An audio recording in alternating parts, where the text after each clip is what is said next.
அடங்கினால் எனக்கு என்ன நடக்கும்? ரொம்ப அற்புதமான கேள்வி. இது யாரும் இப்படி கேட்க மாட்டாங்க பொதுவாக. மனசை எப்படி கண்ட்ரோல் பண்ணுறது குருஜின்னு கேட்பாங்க. அல்லது மனதிலிருந்து தியானம் பண்ணும்போது எனக்கு ஒரே தாட் ப்ராசஸாக ஓடுது, இது எப்படி கண்ட்ரோல் பண்ணுறதுன்னு கேட்பாங்க. ஆனால் மனம் அடங்கினால் என்ன ஆகும்? அந்த வார்த்தையே ரொம்ப அற்புதமான வார்த்தை. மனதை நாம் அடக்க முடியாது, அது தானாகத்தான் அடங்கும். அது அடங்கினால் எல்லாமே கிடைத்துவிடும்.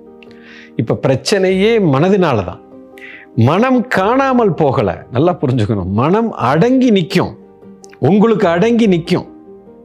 அது ஒன்றும் உங்களை நோண்டாது. இப்போ உலக வாழ்க்கையில் இருக்கக்கூடிய அத்தனை மனிதர்களும், கோடானு கோடி மக்களும், மனம்தான் அவங்களுக்கு முதலாளியாக உட்கார்ந்து கொண்டு இருக்குது. அவங்க ஒரு மனதில் அடமானமாக இருந்து வேலைக்காரனாக இருந்து கொண்டு இருக்கிறீங்க. இப்போ மனம் எப்பொழுது முதலாளியாக இருந்து அது உன்னை ஆட்டி படைத்து கொண்டு இருக்கிறதோ இப்போதான் பிரச்சனையே ஸ்டார்ட். இப்போ மனதுக்குள்ளே போய் சிக்கிட்டோம். இப்போ அவன் தான் ராஜா, அவன் வச்சது தான் சட்டம்.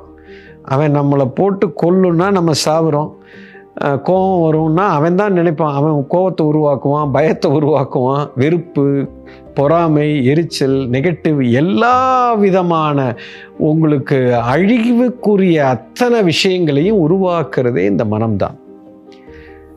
இந்த மனமும் அகங்காரமும் சேர்ந்து தான் விளையாடி கொண்டு இருக்குது.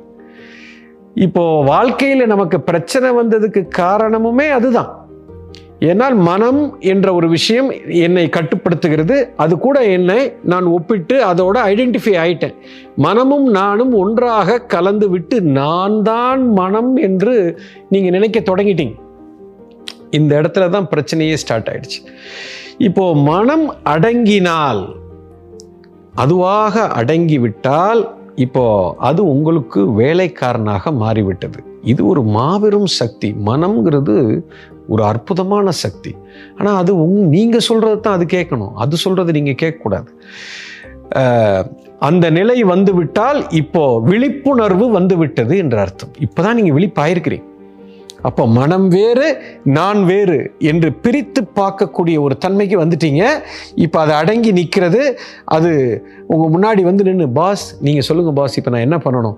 இப்போ நான் சந்தோஷமாக இருக்கணும்னு நீங்கள் சொன்னால் நான் சந்தோஷமாக இருக்கேன்.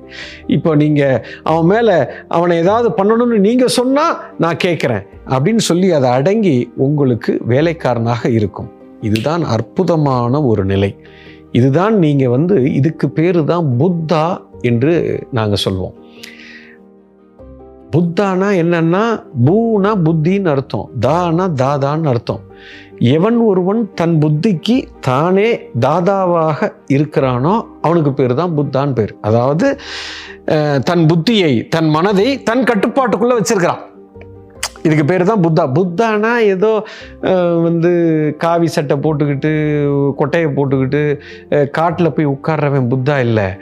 உலக வாழ்க்கையில் இருந்து கொண்டு எவன் ஒருவன் தன் மனதையே தன் கட்டுப்பாட்டுக்குள் அடக்கி வைத்திருந்து அவன் சொல்கிறத கேட்குறத உண்டான சூழ்நிலையில் இருக்கிறானா இவனுக்கு பேர் தான் சார் புத்தா.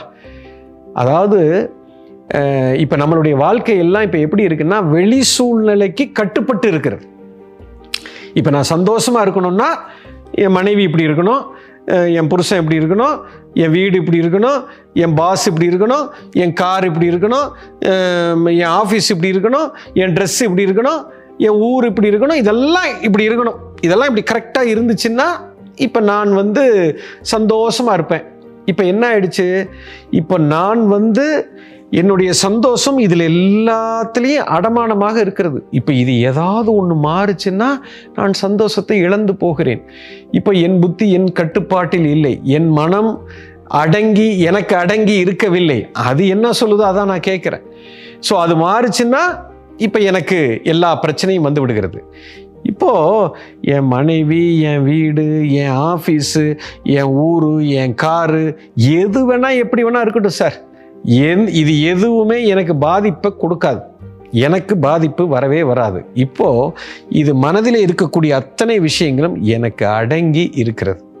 இந்த சூழ்நிலை தான் ரொம்ப சிறப்பான ஒரு சூழ்நிலை. இதைத்தான் யோகம் என்று நாங்கள் அழைக்கிறோம்.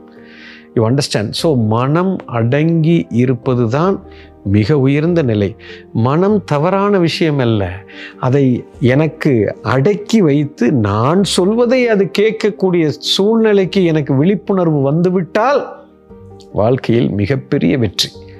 இது ஒன்று இருந்துச்சுன்னா உலகத்தை அடித்து துவம்சம் பண்ணிடலாம். ஏன்னா மனம் என்னுடைய மிகப்பெரிய வேலைக்காரன். அதுதான் பூதம். நான் சொல்கிறத அது கேட்கணும், அது சொல்கிறத நான் கேட்கக்கூடாது. இப்போ உங்கள் வாழ்க்கையில் பிரச்சனையே அது அடங்காமல் திரியுது. அது பின்னாடி நம்ம மாட்டிக்கிட்டு திரியிறோம். அது எல்லா கணக்கையும் போடுது.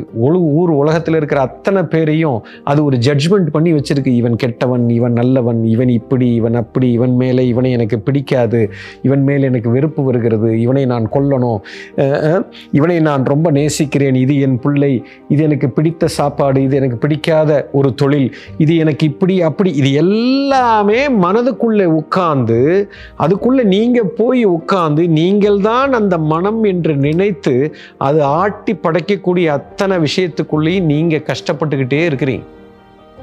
இது எல்லாத்திலிருந்தும் விடுதலை தான். மனம் அடங்கி இருக்கும் பொழுது ஒரு மனுஷனுக்கு மிகப்பெரிய விடுதலை கிடைக்கிறது. இது எப்படி கிடைக்கும் அப்படின்னா, அது பெரிய விஷயம். விழிப்புணர்வில் அது கிடைக்கும். அந்த மனம் எந்த இடத்துல அடங்கும், எப்படி அடங்கும், அந்த மனதை எப்படி அதை ஆட்சி செய்வது, இதுக்கெல்லாம் பலவிதமான டெக்னிக்கை அந்த காலத்தில் சித்தர்கள் உருவாக்கியிருக்கிறார்கள். ஸோ மனம் அடங்கினால் உங்களுக்கு யோகம், மிக உயர்ந்த நிலைக்கு வந்துடுவீங்க. அதை நீங்கள் போய் அடக்கக்கூடாது, அது தானாக அடங்கும். அது அடங்குவதற்கான சூழ்நிலையை நாம் உருவாக்க வேண்டும். அதுக்கு ஞானம் வேண்டும், புரிதல் வேண்டும். அது இருந்தால் மனம் அடங்கும். மனம் அடங்கிய நிலை சிறப்பான ஒரு நிலை.